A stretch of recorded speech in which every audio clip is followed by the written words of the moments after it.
Hello friends, exam गुरु YouTube channel में आपका स्वागत है। मैं प्रदीप। आज की वीडियो हमारी हिस्ट्री के चैप्टर 6 3 वर्ग की है, क्लास 11th। बाकी की वीडियो मैं बना चुका हूँ। आप मेरे चैनल को सब्सक्राइब कर लेंगे और चैनल पे जा करके प्लेलिस्ट में हिस्ट्री चैप्टर क्लास 11 से चेक करेंगे तो वहाँ आपके बाकी की वीडियोज़ मिल जाएगी। तो आइए शुरू करते हैं। इसमें पढ़ेंगे हम 3 वर्ग के बारे में। 3 वर्ग होते कौन है? 3 वर्ग होते थे आपके पादरी, अभिजात वर्ग और थर्ड होते थे कृषक। ठीक है, तो आइए स्टार्ट करते हैं।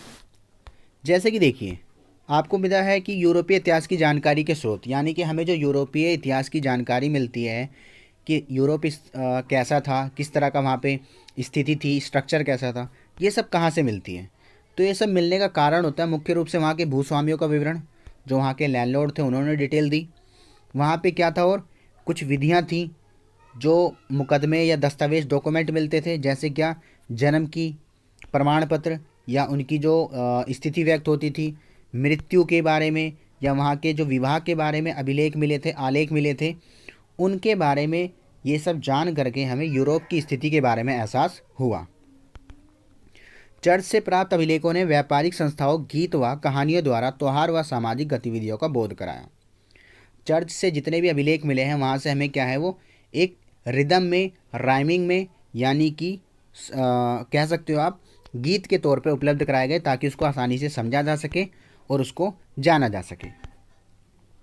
बात करें समांतवाद की। समांतवाद क्या होता है? ये दो शब्दों से मिलकर बना होता है।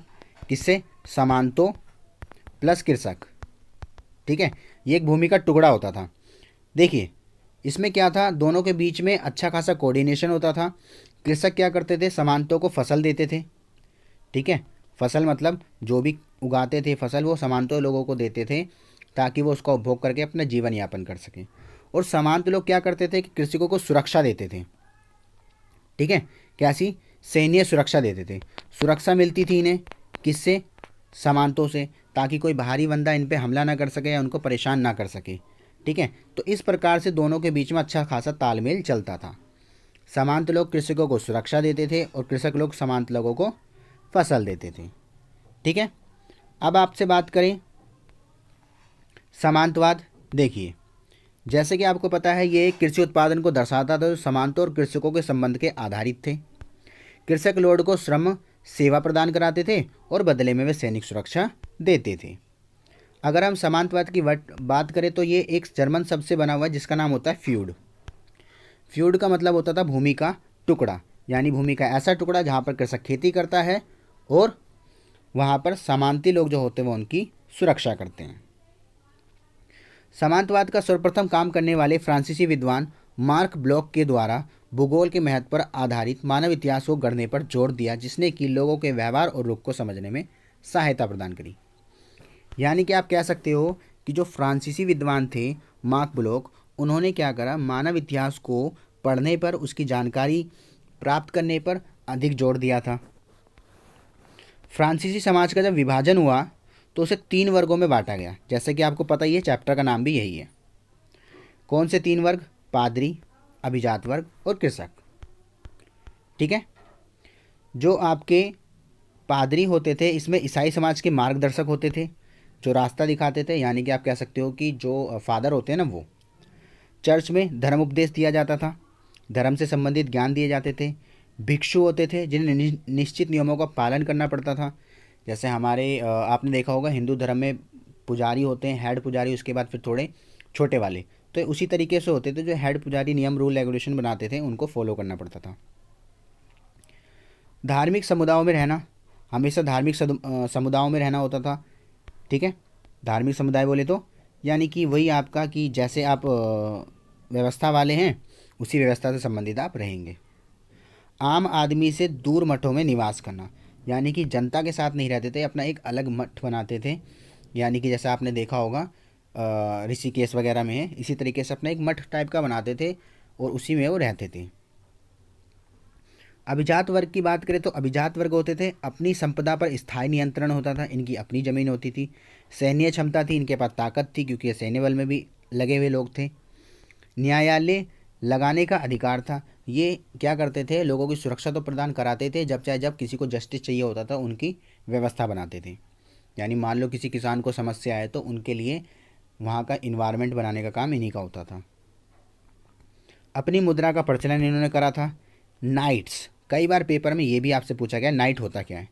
नाइट मतलब अश्वसेना की आवश्यकता के कारण इस वर्ग का उदय हुआ था। यानी कि ये ऐसे लोग होते थे जो लोगों की सुरक्षा करते थे, परंतु ये घोड़े पर रहते थे। ये घोड़े वाली सेना थी, ठीक है। बाकी पैदल होते थे, परंतु जो नाइट्स होते थे वो स्पेशल होते थे, इन्हें स्पेशल फैसिलिटी दी जाती थी, इन्हें स्पेशल सुरक्षा मिलती थी, इन्हें स्पेशल हथियार दिए जाते थे। मतलब कि आप कह सकते हो ये स्पेशल कैटेगरी के वर्ग के लोग आते थे। बात करें कृषक की, तो कृषक में दो तरह के कृषक थे, स्वतंत्र किसान और कृषि दास या सिर्फ लैंडलेस, यानी जिनके पास ज़मीन नहीं होती थी। स्वतंत्र किसान कौन होते थे, अपनी भूमि पर लॉर्ड के काश्तकार के रूप में काम करना। ये अपनी ज़मीन पे काम करते थे, इनकी अपनी ज़मीन होती थी, उत्पादन करा और किराया दिया, काम खत्म। पर जो कृषक दास होते थे ये बेचारे किसी दूसरे के ज़मीन पर क्या करते थे, लेते थे कर्जा। ज़मीन जैसे लेते हैं ना लीज पर, ऐसे वो क्या करते थे, किराए पे ज़मीन लेते थे, फिर उनको भी चुकाना और फिर उसके बाद टैक्स चुकाना। तो इनके पास बेचारों के पास कुछ नहीं बचता था। इन्हें कहते हैं पीजेंट, ठीक है। ये फार्मर कहलाते, ये पुअर फार्मर, जिन्हें पीजेंट भी बोला जाता है। ओके, चलिए आगे आते हैं। अगला है आपका, राजा कृषकों पर कभी कभी एक प्रत्यक्ष कर टैली लगाते थे, पादरी व अभिजात वर्ग इस कर से मुक्त थे। यानी कि आपको पूरा घुमा जुमा कर इतना बोला गया, सिंपल सा बोल सकते हो, ये पेपर में आया हुआ क्वेश्चन है। टैली कर जो होता था सिर्फ और सिर्फ किस पे लगता था, किसानों पर, ठीक है। एक टैली कर होता था जो राजा लगाते थे, जो किस पे लगता था, किसानों पर। उसके बाद बात करें लॉर्ड की जागीरी, लॉर्ड की जागीरों पर कृषि के परिवारों को सप्ताह के 3 या उससे अधिक कुछ दिन काम करना पड़ता था। यानी कि जिनके पास ज़मीन नहीं होती थी ना, वो किसान बेचारे क्या करते थे, उन पे ज़बरदस्ती बहुत सारी चीज़ों को थोप दिया जाता था। लॉर्ड जो होते थे वहाँ के मालिक, उनकी ज़मीनों पर हफ्ते में, आई मीन 1 वीक के अंदर 3 दिन काम करना ही होता था। यानी कि समझ लो इससे भी बाउंडेशन बन गई अब, कि आपकी ज़मीन अपनी है तो है, अच्छी बात है, नहीं है तो हमारी ज़मीन पे आओ, 3 दिन आपको काम करना ही पड़ेगा। उससे अधिक भी हो सकता था। इस श्रम में होने वाले उत्पादन को श्रम अधिशेष कहा जाता था। अब आपसे श्रम अधिशेष का मतलब पूछे तो क्या होता है कि लॉर्ड की ज़मीनों पर जो भूमिहीन किसान होते थे वो 3 या 3 से अधिक दिन खेती करते थे, और जो उससे फसल उत्पादन होती थी उसे कहते थे श्रम अधिशेष। क्लियर। कृषि विस्तार के कारण जनसंख्या, व्यापार, नगरों का विस्तार हुआ और एक चौथा वर्ग नगरवासी का उद्भव हो गया। 3 वर्ग तो चल ही रहे थे, अब आपसे क्या है, अगर 1 नंबर का पूछा जाए चौथा वर्ग क्या होता है, तो चौथा वर्ग वो था जिसमें कि पादरी, अभिजात और कृषक, इनको छोड़ करके धीरे धीरे मॉडर्नाइजेशन आने लगा, शहरीकरण बनने लगा, अर्बनाइजेशन आने लगा। तो उसमें क्या हुआ, जो शहर के इलाके बनते चले गए, उसको इन्होंने नगरों को चौथे वर्ग के नाम से जाना, जिनका नाम नगरवासी रखा गया। क्लियर। फोर्थ कौन सा था, नगर में रहने वाले लोगों को नगरवासी कहा जाता था, और वो चौथा वर्ग था, क्योंकि उनके पास अधिक सुविधाएं उपलब्ध होती थी। नगरों की स्वतंत्र हवा, वैतनिक कार्य, लॉर्ड के नियंत्रण से मुक्ति के कारण सामंती संबंध कमज़ोर पड़ने लगे। अब नगरों की स्वतंत्रता होती थी, वो जितना काम करते थे उनको सैलरी मिलती थी, किसी मोस्टली उन पे लोग फाउंडेशन नहीं बनाते थे, यानी कि जोर ज़बरदस्ती नहीं होती थी, राजा के नियंत्रण से मुक्त होते थे। इसलिए क्या हुआ, सामंतवादी लोग और इनके बीच में दरारें पड़ने लगी। फिर आपका 11वीं शताब्दी तक यूरोप के 11वीं शताब्दी तक यूरोप के विभिन्न प्रौद्योगिकी में बदलाव, यानी इंडस्ट्रीज़ में, ठीक है। लोहे के फालों का प्रयोग, यानी जिसे हम फावड़ा कहते हैं, उसका प्रयोग किया जाने लगा, कुदाल जो होती है ज़मीन खोदने वाली। पशुओं को हलों से जोतने के तरीकों में सुधार, पशुओं के खुरों में लोहे के नालों का प्रयोग। यानी कि क्या होता था, खेत जोतने के लिए हल बनाए गए, और ये लिखा है जो पशुओं के खुरों में लोहे के नालों का प्रयोग, यानी कि जो एनिमल्स होते थे, जैसे आपका झोट्टा हो गया, यानी कि भैंस वगैरह जो होते हैं मेल में, और घोड़े होते थे, उनके पैरों के नीचे क्या करते थे, एक नाल लगाई जाती थी लोहे की, ठीक है, लोहा लगा देते हैं ताकि वो चले या दौड़े तो उससे क्या उनके पैर खुर जो हो घिसे ना, उसे कहते हैं नाल। 2 खेतों वाली फसल व्यवस्था से 3 खेतों वाली व्यवस्था की शुरुआत, यानी कि वो व्यापारिक कृषि पे भी आ गए थे और वो 3 तरह की फसलें उगाने लगे, जैसे रबी, खरीफ और जायद।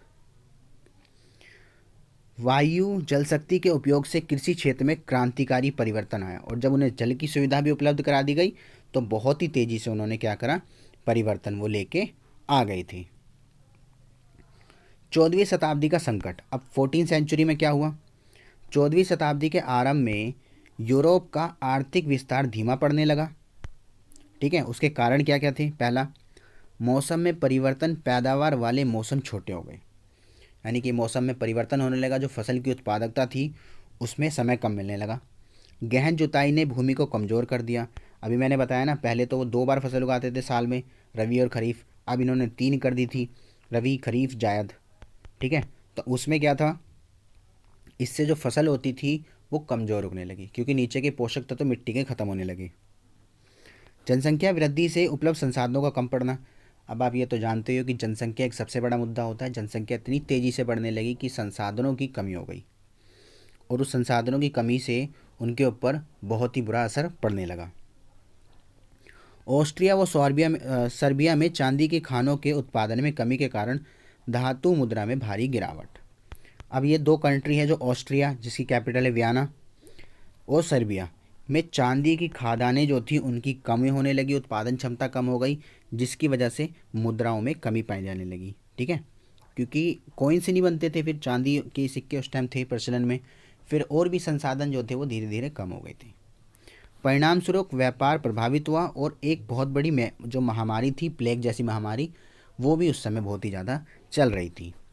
ठीक है, ये भी आपसे पूछ लिया था प्लेग बीमारी किससे फैलती है। एक्चुअली प्लेग बीमारी जो है वो आपकी किससे फैलती है, चूहों से। तो उसकी वजह से बहुत ही ज़्यादा 14वीं शताब्दी जो थी वो कष्टदायक थी। राजनीतिक परिवर्तन, नए शक्तिशाली राज्यों का उदय होने लगा, संगठित स्थायी सेना बनने लगी, सैन्य नौकरशाही और राष्ट्रीय कर प्रणाली स्थापित करने की प्रारंभ प्रक्रिया स्टार्ट हो गई थी। यानी कि राजनीतिक परिवर्तन हुए, सैन्य शक्ति आने लगी, स्थायी नौकरशाही आने लगा, कर वगैरह स्टार्ट कर दिया गया कि हाँ भाई नेशनल इनकम निकलेगी, राष्ट्रीय कर लगेगा, टैक्स लगेगा, ताकि राजनीति आएगी तो उसमें समाज का कल्याण किया जा सके, यानी टैक्स जैसी व्यवस्था को स्थापित कर दिया गया। नई शासन व्यवस्था पुरानी व्यवस्था से एकदम अलग थी। शासक अब पिरामिड के शिखर पर नहीं था, यानी जैसे होता है ना ये कि हाँ यहाँ टॉप पे होता था शासक, बाकी नीचे जनता होती थी, ऐसा अब नहीं था। जहाँ राजभक्ति, विश्वास और आपसी निर्भरता पर टिकी थी, वह अब व्यापक दरबारी समाज और आश्रयदाता अनुयायी तंत्र का केंद्र बिंदु था। यानी कि अब ऐसा नहीं था कि सिर्फ ये शासन करेंगे, सारी नीतियाँ ही चलाएंगे, नीचे वालों पर कोई निर्भरता ही नहीं होती थी। अब क्या है, नीचे वालों पे निर्भर हो गए, ये लोग के हित में सोचा जाने लगा, इनके लिए कार्य करने लगे। जो राजा होता था अब वो जनता के बारे में सोचने लगा था। ठीक है, तो ये आज का हमारे चैप्टर का सार कंप्लीट होता है। आई होप आपको पसंद आया होगा। अगर पसंद आई ये वीडियो तो ज़रूर लाइक करिएगा, और जिन्होंने भी चैनल सब्सक्राइब नहीं करा चैनल सब्सक्राइब करेंगे। फ्रेंड्स देखिए, आगे के कुछ क्वेश्चंस हैं MCQs जो आप कर लेंगे। ठीक है, अगर कोई डाउट होता है तो आप बता देना, इनके ऊपर भी मैं वीडियो बना दूंगा। इनके जो बड़े क्वेश्चंस हैं उन सब का मैं सॉल्यूशन आपको अवेलेबल करा दूंगा। ठीक है, चलो आज का तो क्वेश्चन है, आपको जो देना है इसका आंसर कमेंट बॉक्स में आप सिर्फ A, B, C और D लिख देंगे। A है कृषक, B है आपसी विवाद, C है भूमि का टुकड़ा और D है धार्मिक समुदाय। क्वेश्चन क्या कह रहा है, सामंतवाद मैंने जो पढ़ाया था अभी, जर्मन शब्द से लिया गया था, उसका मतलब होता था फ्यूड। अब फ्यूड का मीन्स क्या होता है, क्या कृषक होता है या आपसी विवाद होता है, भूमि का टुकड़ा होता है या धार्मिक समुदाय होता है। जो भी आंसर है आप क्या करेंगे, कमेंट बॉक्स में इसको लिखेंगे। ठीक है फ्रेंड्स, तो आज की वीडियो यहीं कंप्लीट होती है। आप वीडियो को ज़्यादा से ज़्यादा शेयर करिएगा, और जो भी देख रहे हैं उन्हीं के लिए क्या है ये धन्यवाद। चलिए फ्रेंड्स, मिलते हैं फिर अगली वीडियो में। Bye bye.